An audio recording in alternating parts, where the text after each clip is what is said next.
Hello，大家好啊！我好榮幸能夠參加全港學界公民教育專員選拔賽啊！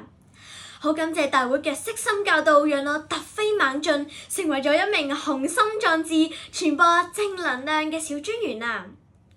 喺呢個活動當中呢，好感謝大會為我哋安排咗好多精彩嘅活動，有 AI 創作、新聞媒體、網絡科技，仲有毒品財富等活動，真係讓我哋大開眼界，同埋學識咗點樣去保護自己及防止罪惡啊！